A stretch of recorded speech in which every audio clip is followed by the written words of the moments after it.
What's up everybody and welcome back to another video. Today is going to be a really fun Q&A. We're answering a bunch of questions that you guys asked on my Instagram story. I appreciate you guys sending all those over. We're going to try to help you guys answer those today, and also some pretty big life updates and the future of this channel. We're going to be talking about that later as well. So you ready to get started? Yes, it's been a while since we've done a sitting down talking video. Yeah, they missed you on the channel. Where you been? Hi guys. Yeah. I've been filming and then staying outside with Tiana when John goes in the houses. Because she's like bigger now and obviously explores more, she can't go in a lot of the houses, so.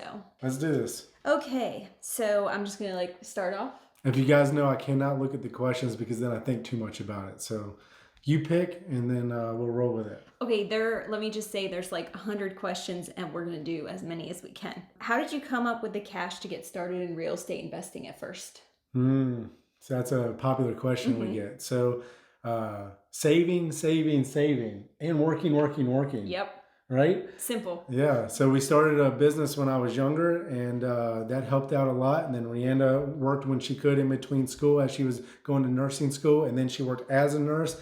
And then we traveled nurse for a little while. And then it was a combination of making sure we made decent income and saving as much as we can, as much as 90% of our income. Yeah, so save. Save and you'll get there eventually. Yeah, live below your means. It's like the key to even now. Yeah. Okay, the next one's also real estate, and that is, what real estate books do you recommend? Oh my gosh, there's so many now. I can do one and you can do two. Okay, go ahead. Okay, I'll recommend Rich Dad Poor Dad because that's the first real estate or finance book I've ever read or I listened to because it was an audiobook and it really changed my mindset.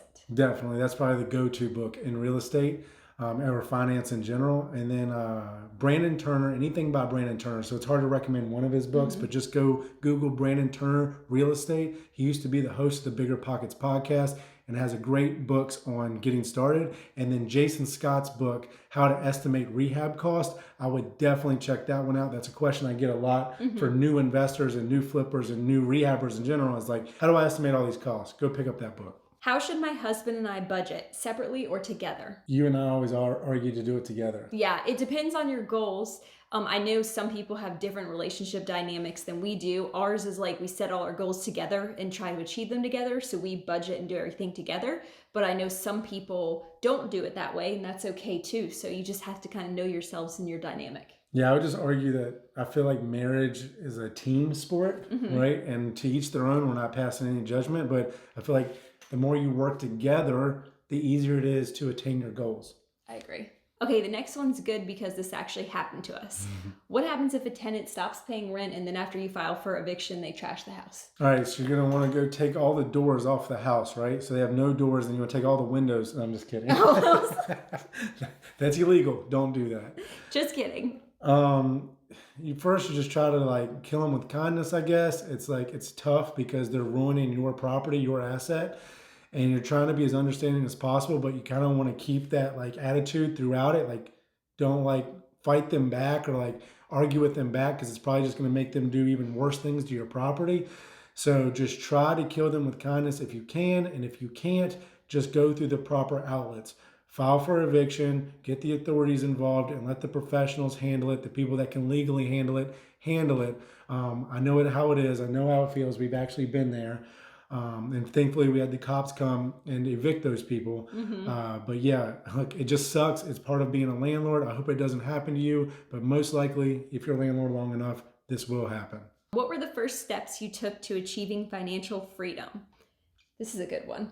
I think the first step that we took, we didn't know we were working towards financial freedom, and that was being frugal, actually cheap in the beginning. Yes.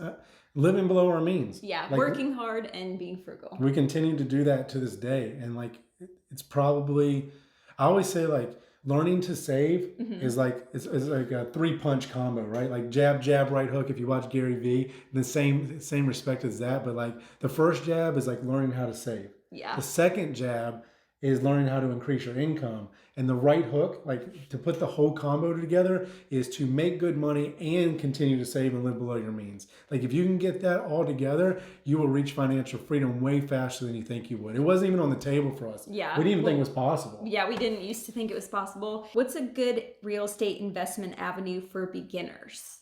Okay, can I answer this Mm-hmm. one?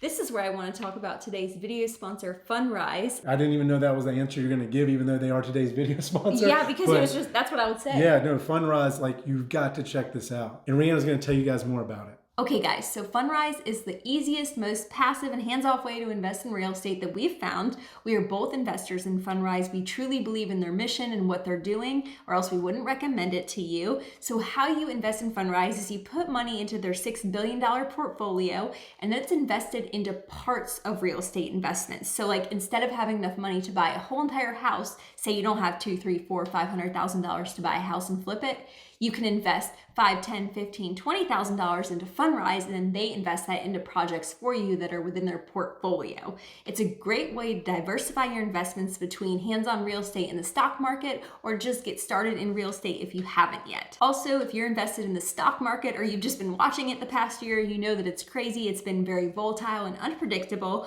While Fundrise's $6 billion portfolio is built to outperform the stock market, real estate is historically more reliable than the stock market, and it's never a bad time to diversify your investments. So if you want to start out 2023 by building a portfolio to hedge against inflation, preserve your wealth, and outperform traditional strategies, head over to fundrise.com/thefrugalinvestor to get started today. Do you want a kind of controversial question? Always. Okay.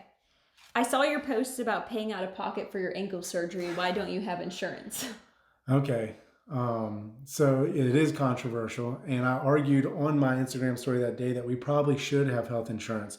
We just hate the health system so much that it's hard to pay into it, like just being completely blunt.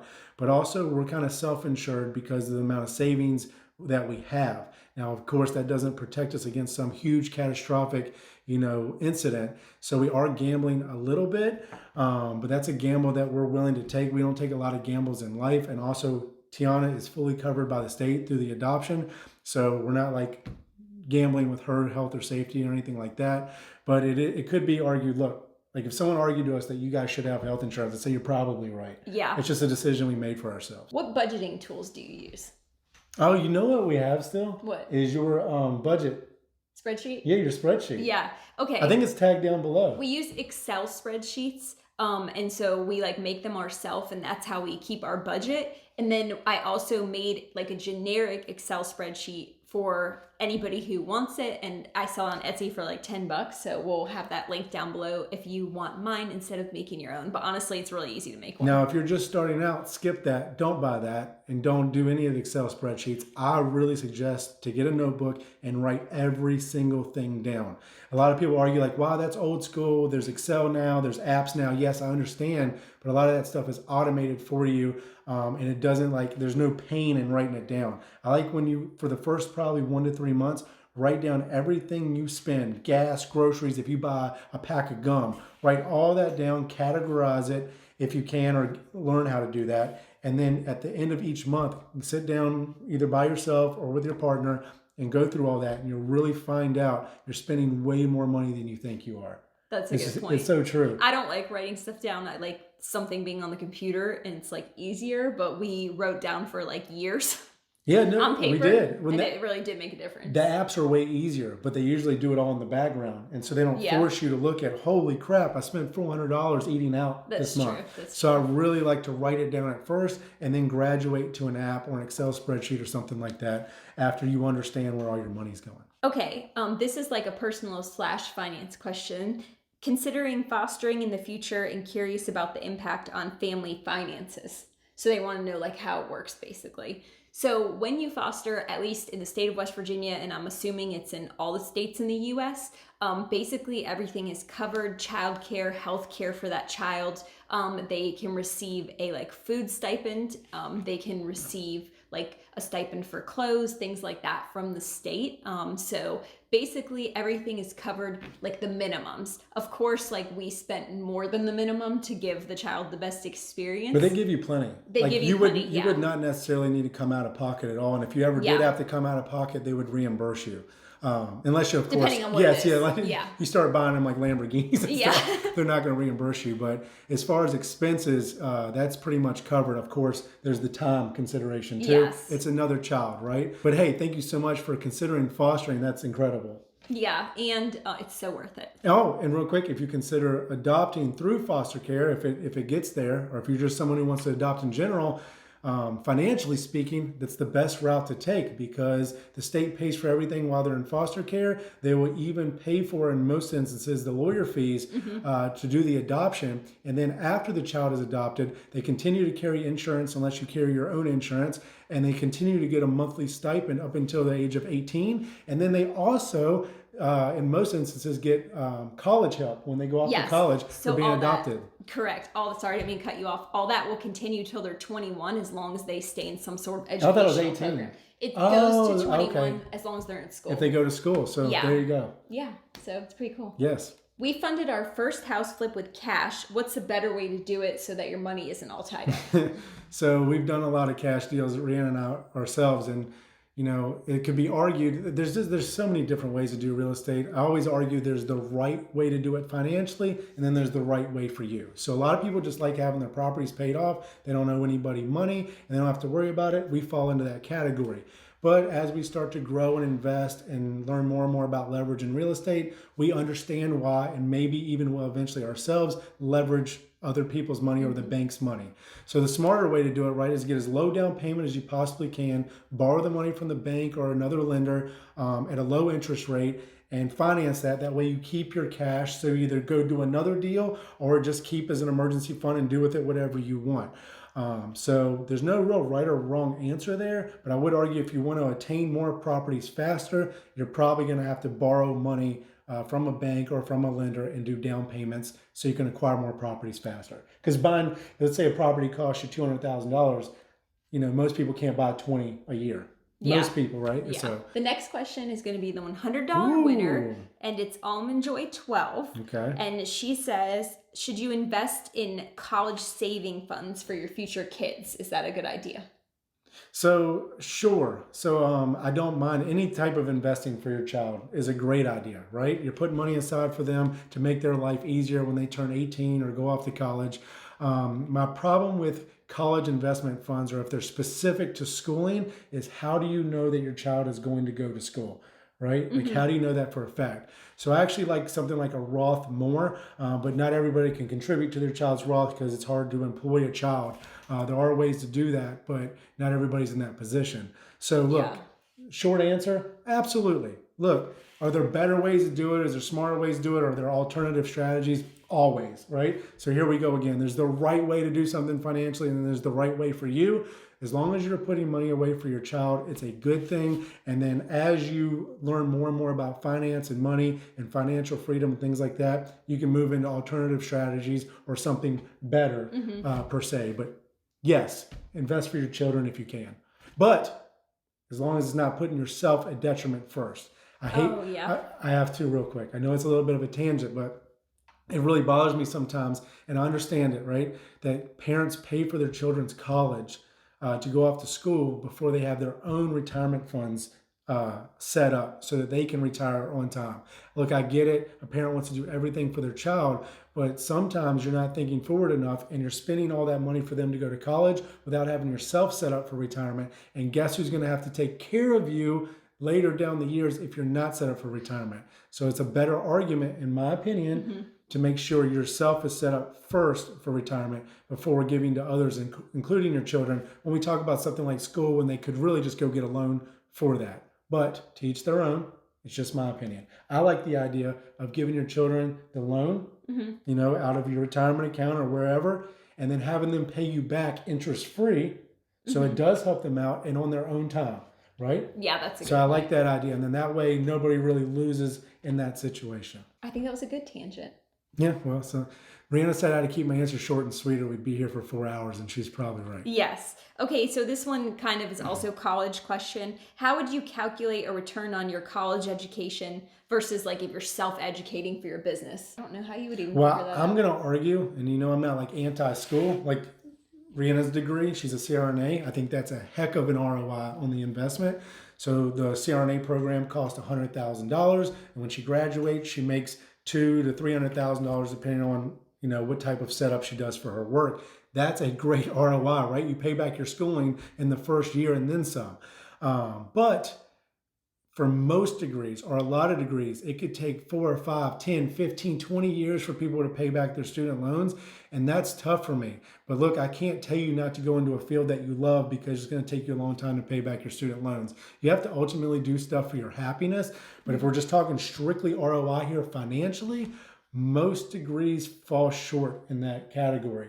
But when we're talking about self-education now, I mean, you could join something like our group, More Than Money, which is also tagged down below if you're interested in joining it. That's $50 a month. And I would argue that over the course of 3-6 months, you could turn around and buy your first investment property, paying you tens of thousands, if not hundreds of thousands of dollars over the course of 5, 10, 20 years.